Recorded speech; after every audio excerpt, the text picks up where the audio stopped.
예수님께서는 그 당시의 종교 행태 또는 사회적인 편견, 이 모든 것들을 깨시고 바꾸셨지만 역시 경제에 대한 고정관념도 바꿔주셨습니다. 가난한 자는 복이 없다고 생각하던 그 시대에 가난한 자는 복이 있나니 천국이 저희 것이다, 이런 놀라운 말씀을 하셨습니다.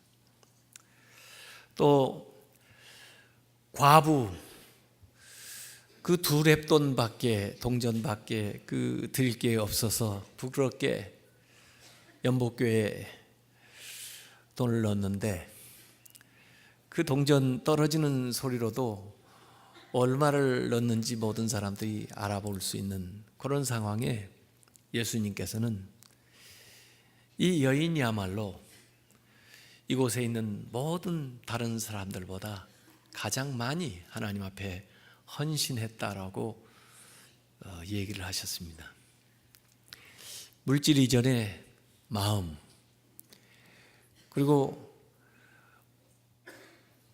그가 드린 것이 자기의 가진 것 가운데 얼마나 한 비중을 두고 있는지를 말씀하신 거죠.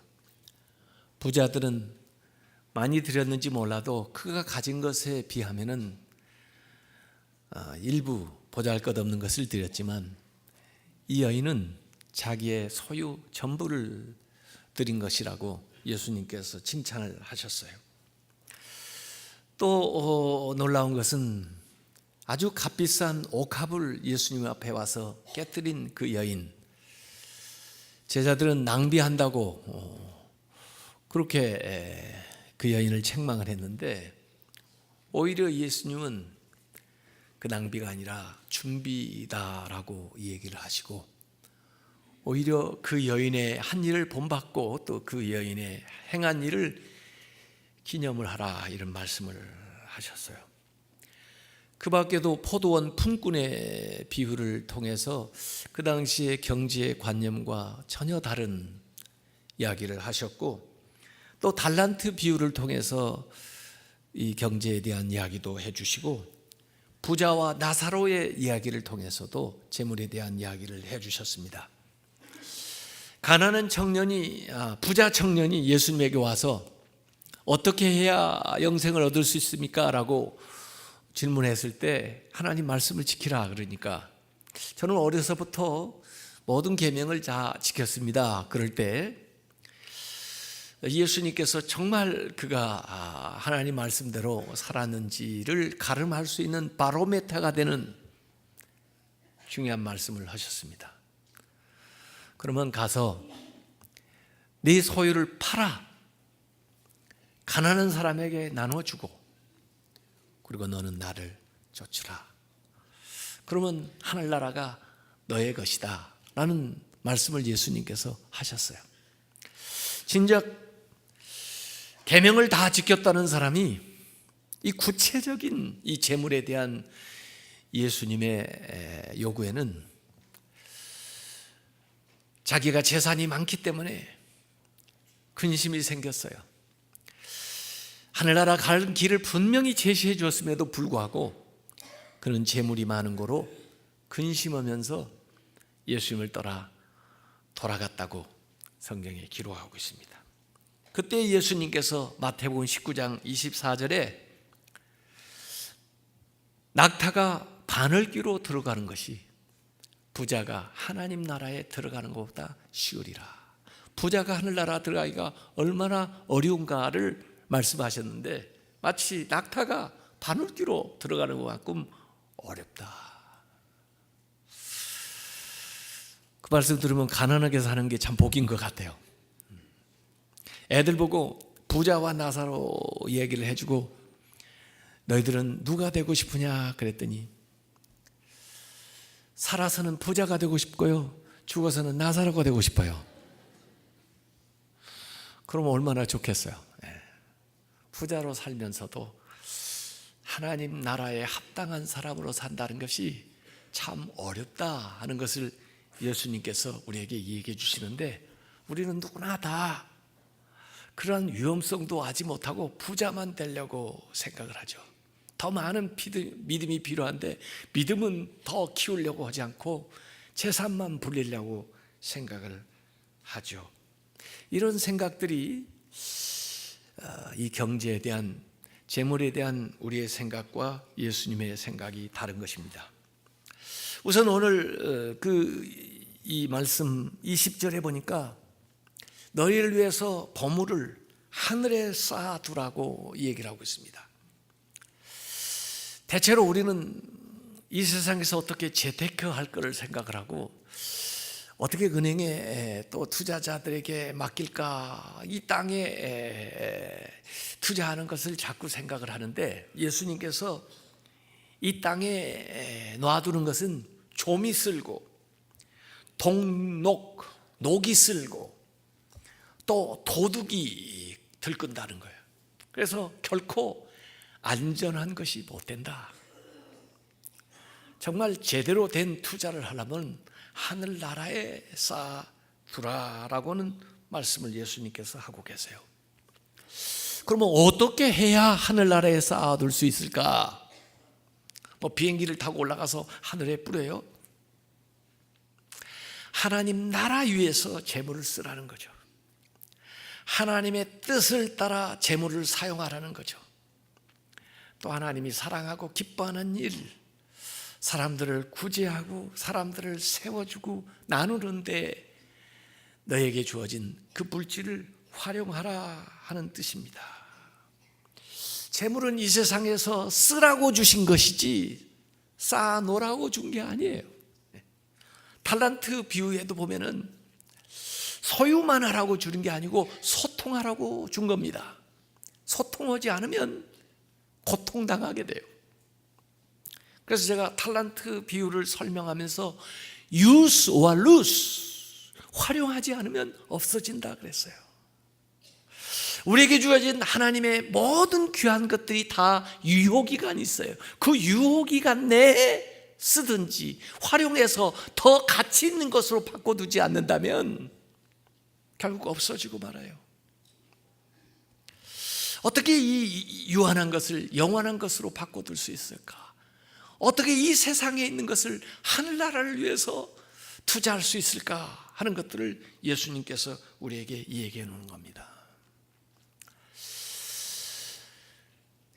아이들의 시간도요, 지금 그걸 유용하게 잘 공부하는데 또 자기를 개발하는 데 쓰게 되면요, 같은 시간 24시간 없어지는 시간이지만 더 가치 있는 것으로 바꿔두면 앞으로의 시간의 가치가 더 높아지고 또 나이 들어서 더 참 의미 있는 삶을 살아갈 수 있게 그 시간을 만들죠. 이 물질도 우리가 더 가치 있는 것으로 바꿔둬야 되는데 이 세상에 있을 때만 이 물질이 우리에게 주어졌고 이 세상에 있을 때만 우리에게 그 물질을 쓸 수 있는 권한이 주어져 있습니다. 결국 죽을 때는 아무도 한 푼도 가져갈 수가 없어요. 다 남겨놓고 가는데 그 남긴 돈은 낭비하는 돈이고 남의 돈입니다. 제가 장례식을 거의 일주일에 한 번씩 하는데 장례식 가서 분위기가 좀 심상치 않은 장례식은요, 부모가 많이 남겨놓고 간 집이에요. 자식들 간에도 그 재물 때문에 거기에 관심이 집중돼가지고 다른 것에 관심이 없어요. 다 쓰고 죽으시기 바랍니다. 쓰는 것만 여러분 것이에요. 남긴 건 남의 것이에요. 그래서 use, 활용하지 않으면 lose, 없어지게 된다는 거예요. 광야에서 만나를 통해서 이스라엘에게 가르쳐 주신 하나님의 교훈은 그거예요. 그날에 일용할 양식은 하나님이 내려준다 이거예요.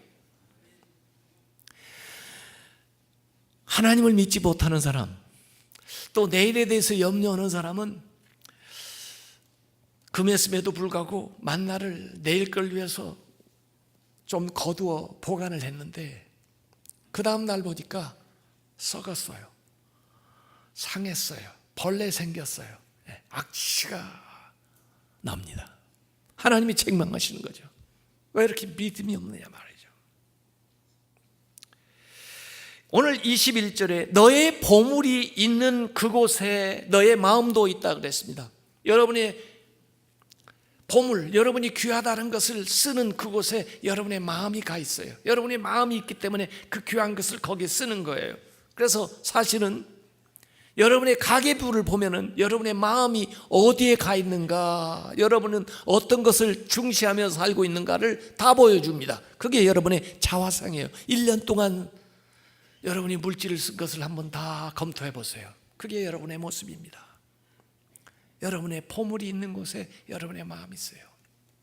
여러분의 보물을 하늘나라에 쌓아둔다면 여러분의 마음은 이 세상에 살고 있어도 늘 하늘나라를 누리면서 사는 겁니다. 여러분의 물질이 하늘나라에서 여러분을 기다릴 거예요. 먼저 가서. 오늘 22절 말씀, 눈은 몸의 등불이니 그러므로 너의 눈이 성하면 온몸이 밝을 것이요 눈이 나쁘면 온몸이 어두울 것이다 하는 말씀이 나오는데요.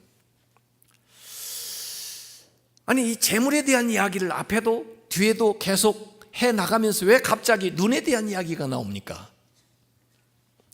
저는 이전에 이 산상수훈을 쭉 읽으면서 이건 비단 이 컨텍스트에만 해당되는 게 아니고 산상수훈 전체에 해당되는 말씀을 여기에다가 넣어놓았나 보다 이렇게 생각을 했어요. 왜냐하면 산상수훈 마태복음 5장, 6장, 7장을 관통하는 주제를 말한다 하면 저는 우선 마태복음 7장 17절을 얘기하겠어요. 마태복음 7장 17절에는 좋은 나무가 좋은 열매를 맺고 못된 나무가 못된 나쁜 열매를 맺는다는 얘기인데, 우리 보고 뭐 되라고 그러냐?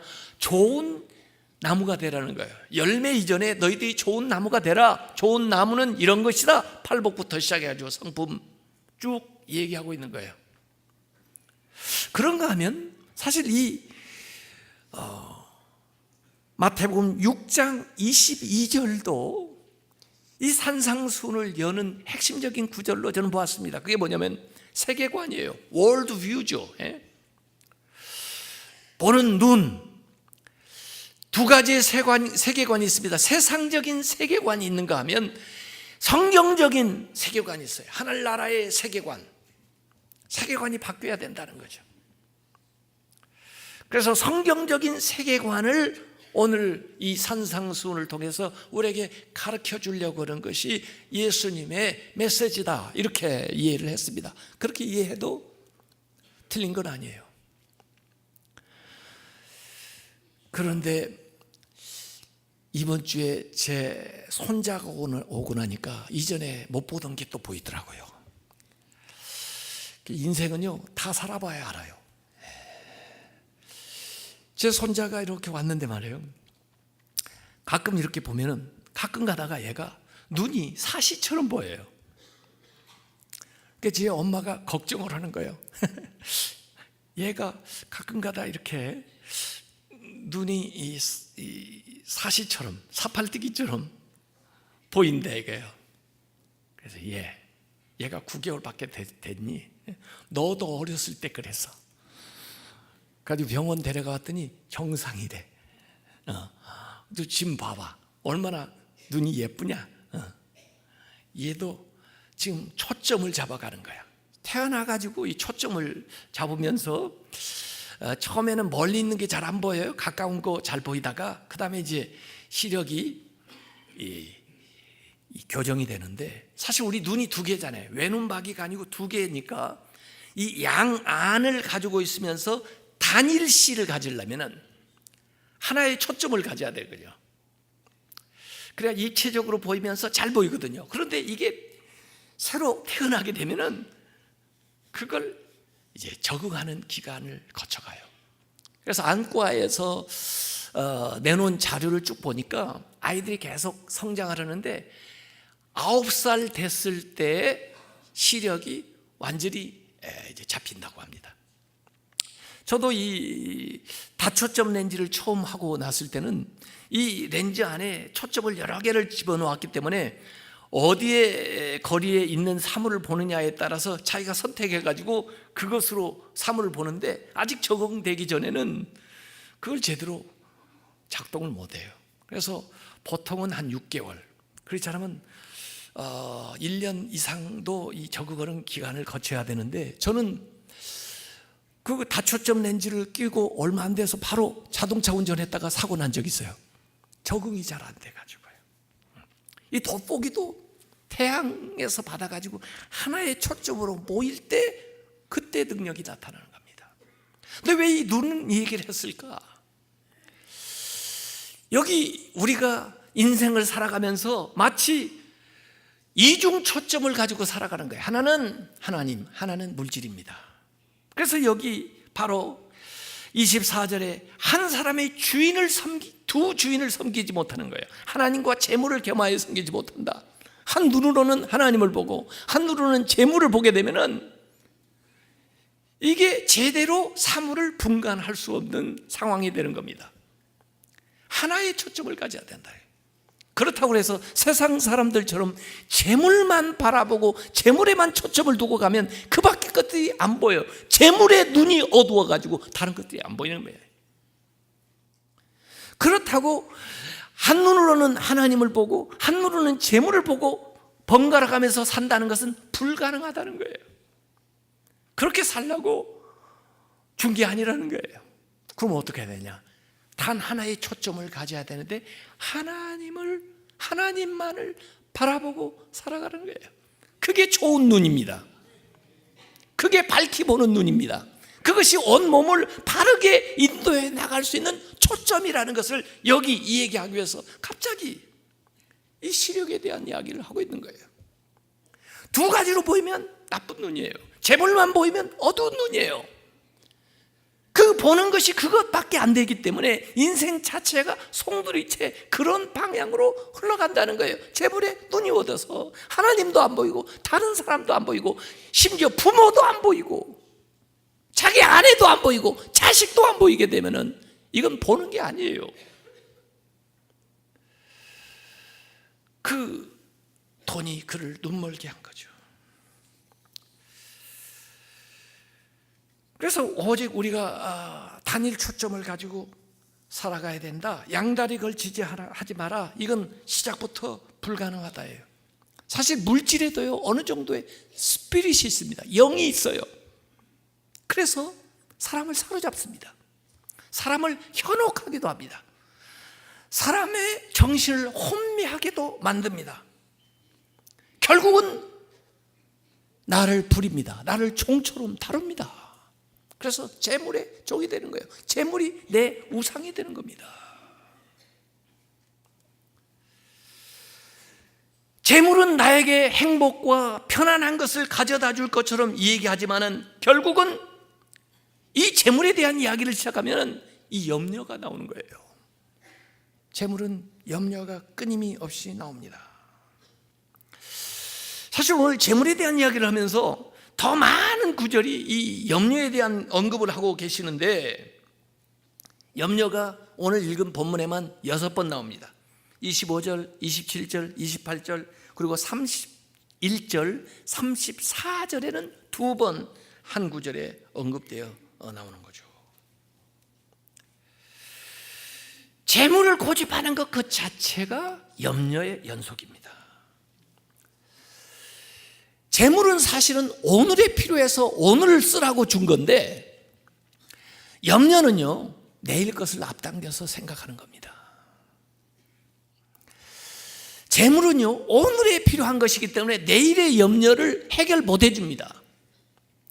내일의 영역은 하나님에게 속해 있습니다. 오직 염려에 해당되는 것은 사실은 하나님 몫입니다. 하나님이 해야 될 몫이에요. 하나님을 믿음으로 해결해야 되는 거예요. 그런데 하나님 대신 재물을 세워놓고 재물을 믿음으로 해결하려고 하기 때문에 그건 우상숭배입니다. 그건 다른 주인을 섬기고 살아가는 거예요. 그래서 오늘 34절에 내일 일을 염려하지 마라. 내일 일을 염려하지 마라. 내일 일을 염려하지 마라.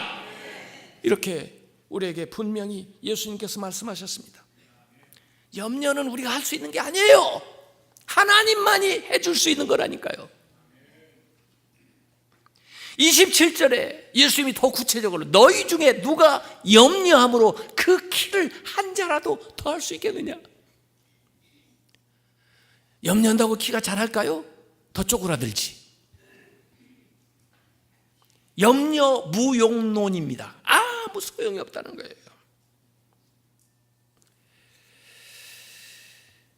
아무 소용없는 것을 왜 자꾸 해요? 신뢰해야 되는데. 하나님이요 다 아십니다. 모를 것 같아요? 여러분이 있어야 될 걸 모를 것 같아요? 하나님 다 아십니다. 더구나 그 하나님이 여러분의 아버지십니다. 저는 요새 아버지라기보다 그 하나님이 여러분의 할아버지입니다. 그렇게 얘기하고 싶어요.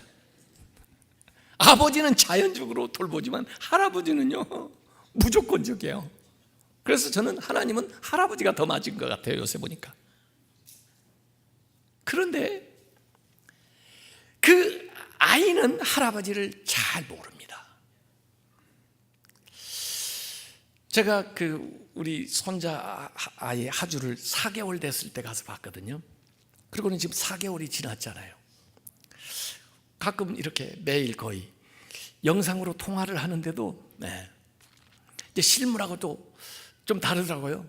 저도 보니까 애가 영상을 보니까 얼굴이 큰 줄 아는데 실제 보니까 조그만하더라고요.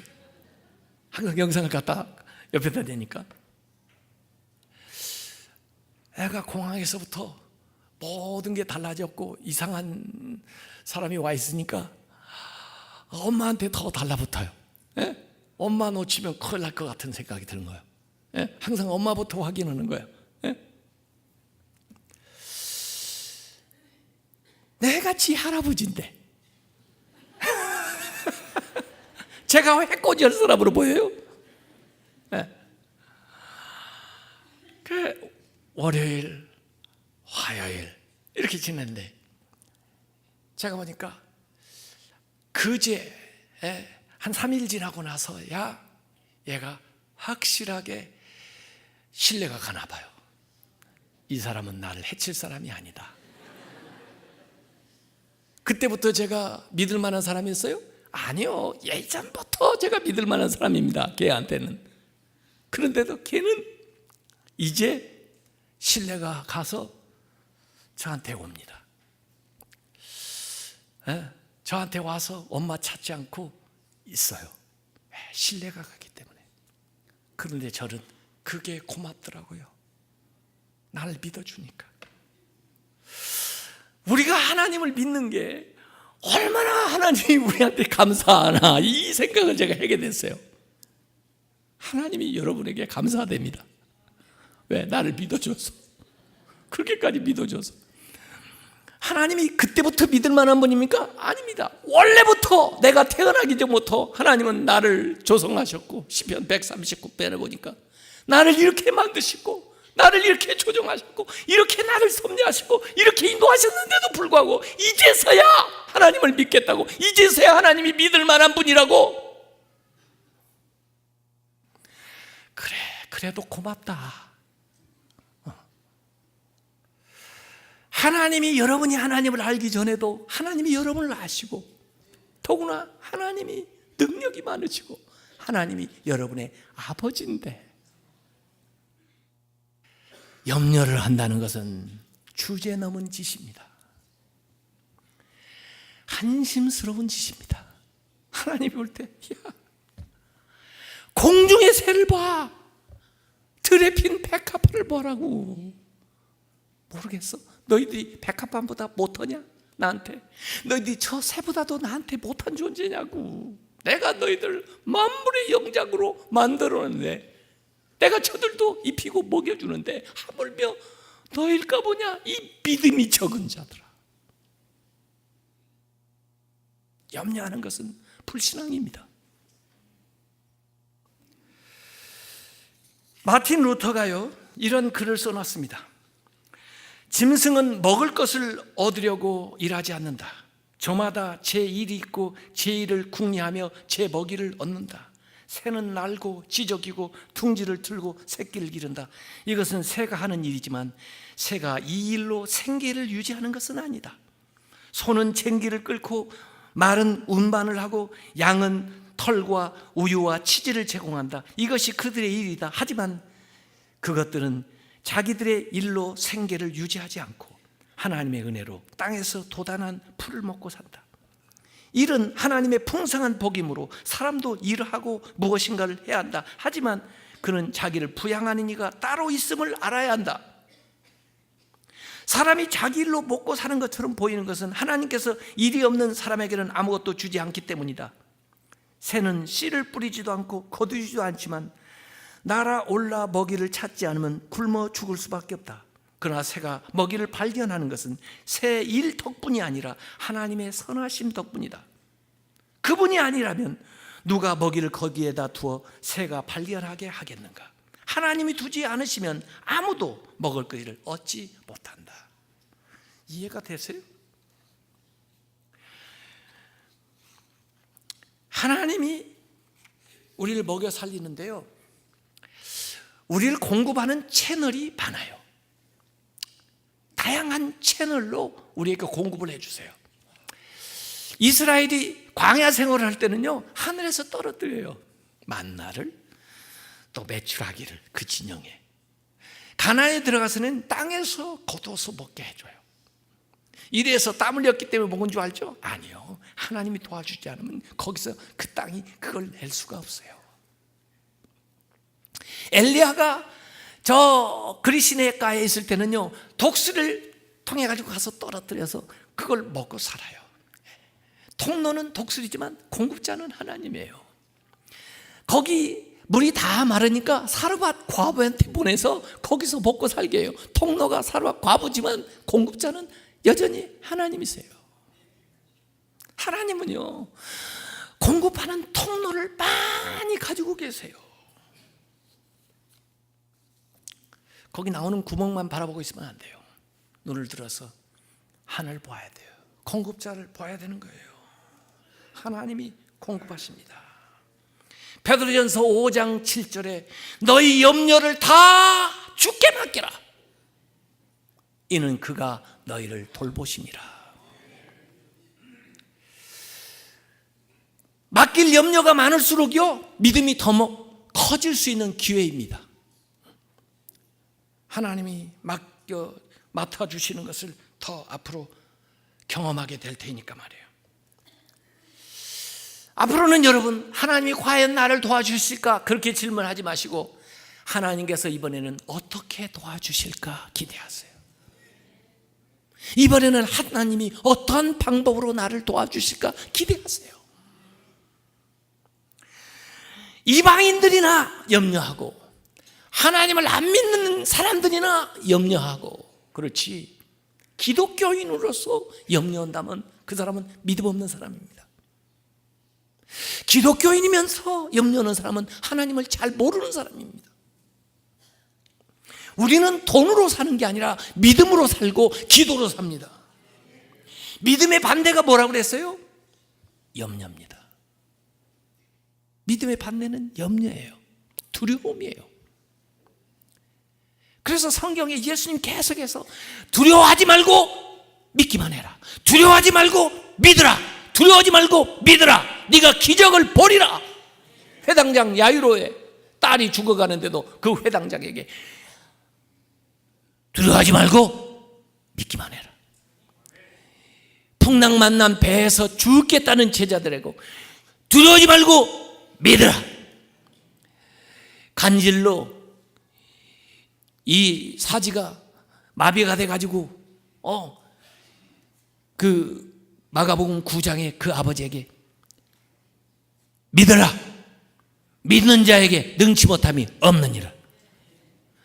두려워하지 말라는 말이, 염려하지 말라니 성경에 자그만치 366번 나온다잖아요. 왜 366번?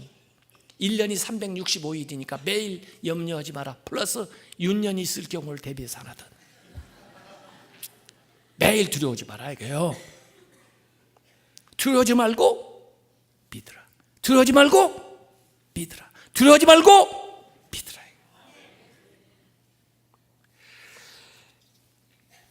염려할 시간 있으면요, 기도하세요. 기도. 오늘 이 염려에 대한 이야기가 6번 이렇게 나왔다고 그랬는데, 오늘 본문 앞에는 주기도가 나옵니다. 그리고 오늘 본문 뒤에는 구하라, 찾으라, 두드리라가 나옵니다. 역시 기도죠. 그러니까 기도에 대한 교훈 가운데 재물에 대한 이야기를 하면서 염려 얘기를 하는 거예요. 왠지 재물 얘기를 하면 염려가 따로 나오네요. 기도와 기도 중간에 염려가 나와요. 기도 사이에 염려가 나와요. 그러니까 염려하지 않으려면 어떻게 해야 돼요? 기도해야 돼요. 쉬지 말고 기도해야 돼요. 왜? 쉬는 순간에 염려가 비집고 들어오니까. 염려하지 말고 기도하라. 염려하지 말고 기도하라. 염려하지 말고 기도하라. 염려하지 말고 기도하라. 염려하지 말고 기도하라. 기도할 때까지. 염려 없는 삶을 위해서 어떻게 해야 되나? 오늘 제가 염려 없는 삶 이렇게 제목을 붙였으니까 말이에요. 염려 없는 삶을 어떻게 해야 되냐? 무엇이든지 주님께 가져오세요. 무엇이든지 주님을 향해서 가져오세요. 눈을 들어 하늘을 보라 하는 것처럼 그 사물에만 집착하지 말고 그걸 주님께로 가져오세요. 그래서 그 염려를 주님께 표출하세요. 주님께 나타내세요. 그걸 억압하거나 감추려고 하지 말고 주님께 드러내세요. 이걸 혼자 계속 생각을 하면요, 가만히 있는 게 아니라 커집니다. 커져. 염려가 커집니다. 이걸 스노우볼링 이펙트라고 그래요. 이 눈덩이가 굴러가면서 더 커지듯이요, 혼자만 자꾸 머릿속에서 굴리면요 더 커지는 거예요. 특별히 자기 전에 염려를 주님께 맡겨야지, 자기 시작하면서 염려를 가지고 자면요 밤새 커집니다. 그래서 정신병자들은 밤새 집을 짓고, 정신과 의사들은 그 집세를 받는다고 그러잖아요. 잊지도 않는 것을 가지고 만들어내. 주님께 와서 표출해내세요. 그걸 어떻게 해야 되냐? 기도로 전환하는 겁니다. 기도라는 것은 염려하고 가만히 생각하면 별반 차이가 없어 보이는데 앞에 뒤에만 바꾸면 돼요. 다음 달에 벌써 이제 수능이 돌아왔는데 우리 아이가 실수 안 하고 잘 봐야 될 텐데 걱정이네. 이게 염려입니다. 아셨어요? 그걸 어떻게, 그게 생각이 떠오르는 순간에 그 생각을 바꾸나요? 하나님, 벌써 다음 달에 수능을 보게 됐습니다. 우리 아이가 그동안 열심히 준비했는데 준비한 거 다 발휘할 수 있도록 도와주시옵소서. 예수님의 이름으로 기도합니다. 그게 기도입니다. 염려에 하나님을 부르고 염려의 뒤에다가 예수님의 이름으로 기도하면 기도가 되는 거예요. 왜 염려만 하고 있어요? 하나님을 믿는 사람이 하나님을 부르지. 예수님의 이름으로 구하면 다 시행한다는 보장을 받은 사람들이 왜 그렇게 염려만 하고 있어요? 예수님의 이름으로 기도하지. 그래서 오늘 결론, 마태복음 6장 33절, 이것은 사실 주기도의 요약이기도 하면서 모든 문제의 해결점이에요. 그런즉 너희는 먼저 그의 나라와 그의 의를 구해라. 그리하면 이 모든 것을 너에게 더하시리라. 이 모든 것이 뭔지 아세요? 앞에 나왔어요. 2번이나 언급했어요. 무엇을 먹을까, 무엇을 마실까, 무엇을 입을까 염려하는 거.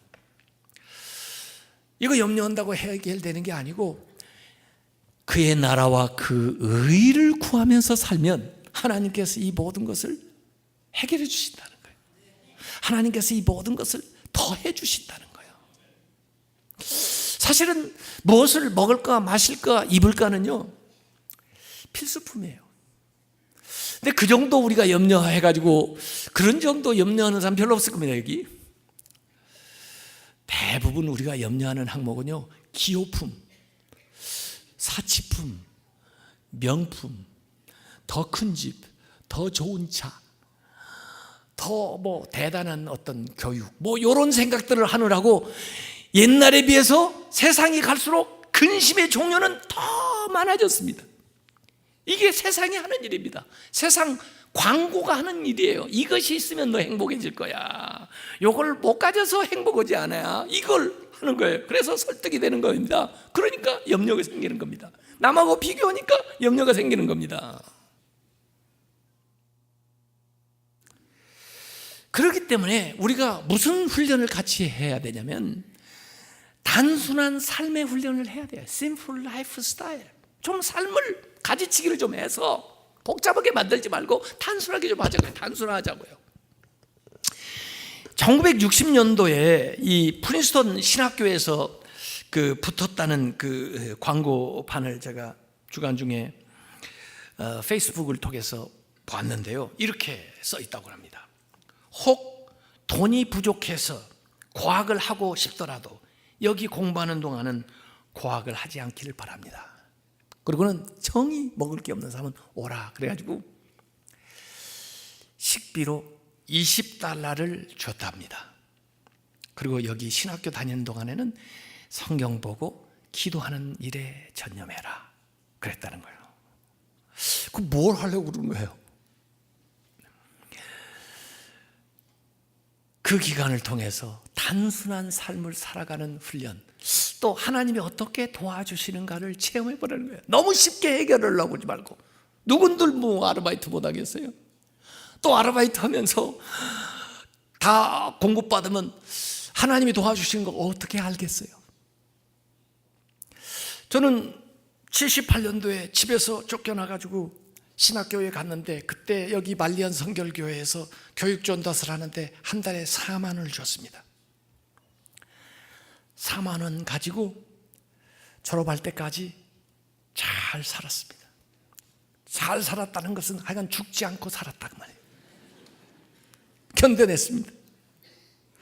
제가 신학교를 졸업하고 82년도에 처음 전도사로 성남 성결교회 갔는데 10만 원 사례금을 줬습니다. 10만 원. 그걸 가지고 83년도에 결혼해가지고 제 아내하고 잘 살았습니다. 잘 살았다는 얘기는 죽지 않고 살았다구만. 견뎌내.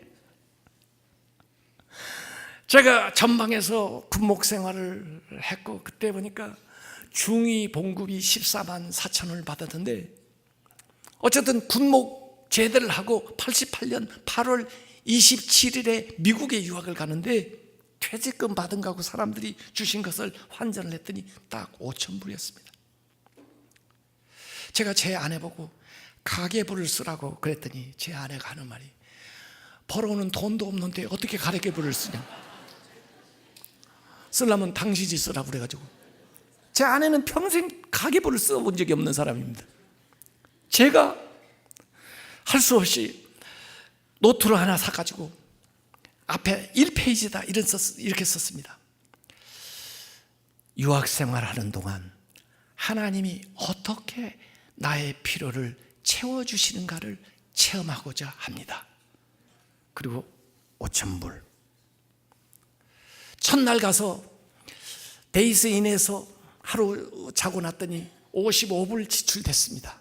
55불 쓰고 4,945불 이렇게 쓰기 시작해가지고, 제가 9년 동안 미국 살면서 제가 석사학위 2개 하고 박사학위 하나 하고 제 아내도 석사학위 하고 아이들 다 키우면서, 그리고 교회를 2곳을 개척했는데 한 교회를 또 크게 구입을 해가지고 나아가면서 그 5,000불이 한 번도 제로 아래로 마이너스로 내려가 본 적이 없습니다. 정말입니다. 그러면 누가 공급하셨나요? 하나님이 여러 통로를 통해서.